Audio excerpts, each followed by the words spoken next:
മാലിന്യ കൂമ്പാരത്തിൽ മുങ്ങി കൊളത്തൂപ്പുഴ പ്രദേശം. കൊളത്തൂപ്പുഴ കൂവക്കാട്, നെടുവന്നൂർ കടവ്, കൊളത്തൂപ്പുഴ ടൗൺ, മുപ്പതടിപ്പാലം എന്നിവിടങ്ങളിലാണ് വ്യാപകമായ റോഡരികിൽ മാലിന്യം നിക്ഷേപിക്കുന്നത്. മാലിന്യ നിക്ഷേപവുമായി ബന്ധപ്പെട്ട് നിരവധി തവണ നാട്ടുകാർ ബന്ധപ്പെട്ട അധികാരികളെ വിവരമറിയിച്ചിട്ടും യാതൊരു നടപടിയും ഉണ്ടായില്ല.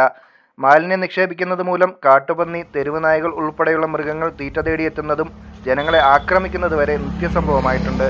പ്രദേശത്തെ മാലിന്യം നീക്കം ചെയ്ത് ജനങ്ങളുടെ ആശങ്ക പരിഹരിക്കണമെന്നാണ് നാട്ടുകാരുടെ ആവശ്യം.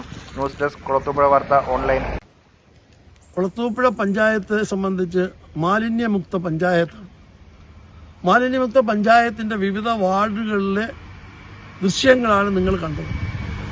അപ്പോൾ ഒരു വാർഡിൽ നിന്ന് അടുത്ത വാർഡിലേക്ക് മാലിന്യം മാറ്റുന്ന ഒരു സാഹചര്യം ഇപ്പോഴും ഉണ്ടായിരിക്കുന്നു. ഇത് അന്തർ സംസ്ഥാന ഇൻട്രസ്റ്റേറ്റ് റോഡാണ്. കേരളവും തമിഴ്നാടും ബന്ധിപ്പിക്കുന്ന റോഡിന്റെ സൈഡിലാണ് ഈ മാലിന്യങ്ങൾ തള്ളിയിട്ടിരിക്കുന്നത്. മാലിന്യങ്ങൾ ഇതുപോലെ റോഡ് സൈഡിലും ജനവാസ മേഖലയിലും തള്ളുമ്പോഴാണ് വന്യമൃഗാക്രമണങ്ങൾ ഉണ്ടാകും. ഈ മാലിന്യം ഭക്ഷിക്കുന്നതിന് വേണ്ടി പന്നിയായാലും കുരങ്ങായാലും കാട്ടുപോത്തായാലും എല്ലാം ഇറങ്ങുന്നത് ജനവാസ മേഖലയിൽ വരുന്ന മാലിന്യത്തെ ബേസ് ചെയ്താണ്. അപ്പൊ ഇതിനാണ് നമുക്ക് തടസ്സം സൃഷ്ടിക്കേണ്ടത്. അതുപോലെ വർഷങ്ങളായി ഈ മാലിന്യത്തിന്റെ സംസ്കരണത്തിന് വേണ്ടി പഞ്ചായത്ത് ചെയ്തിരിക്കുന്ന കാര്യങ്ങൾ പഞ്ചായത്തിൽ ചോദിക്കുമ്പോൾ അവർ പറയുന്ന മാലിന്യങ്ങളെല്ലാം ഞങ്ങൾ സംസ്കരിക്കുന്നു. എല്ലാ ഭവനങ്ങളിൽ നിന്നും മാസം തോറും 50 രൂപ അത് വാങ്ങുകയും ചെയ്യുന്നു. അപ്പോൾ ജനങ്ങളെ വിഡ്ഢികളാക്കുന്ന ഒരു നിലപാടാണ് ഇപ്പോഴും നടക്കുന്നത്. അത് മുപ്പതടി പാലത്തിന്റെ അവിടെ ആയാലും, നെടുവണ്ണൂർക്കടവ് മേഖലയായാലും, കൂവക്കാട് മേഖലയായാലും, സാംനഗർ വട്ടക്കരിക്കം മേഖലയായാലും മാലിന്യത്തിന്റെ കൂമ്പാരങ്ങളാണ്.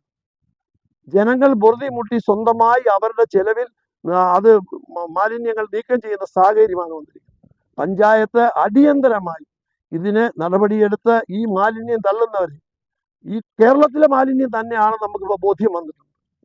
കാരണം കേരളത്തിലെ മാലിന്യം തമിഴ്നാട്ടിൽ കൊണ്ടുപോകുന്നതായിട്ട് വാർത്തകൾ വന്നിരിക്കുന്ന സ്ഥിതിക്ക് തമിഴ്നാട്ടിൽ നിന്നോ അന്തർ സംസ്ഥാനങ്ങളിൽ നിന്നോ മാലിന്യം കേരളത്തിൽ വരാൻ സാധ്യതയില്ല.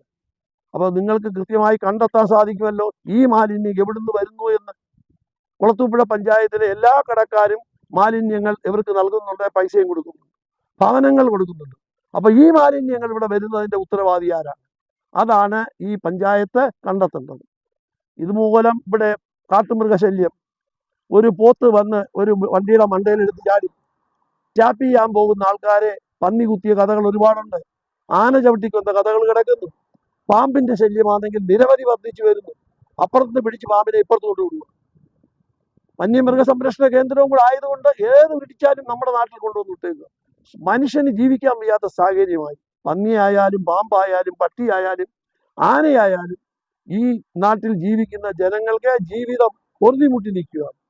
അപ്പോൾ അടിയന്തരമായി ഇതിന് നടപടികൾ സ്വീകരിക്കണം. ജനകീയ പ്രക്ഷോഭങ്ങൾക്ക് ഞങ്ങളെ നിർബന്ധിതരാക്കരുത് എന്നാണ് ഈ അവസരത്തിൽ എനിക്ക് പറയാനുള്ളത്.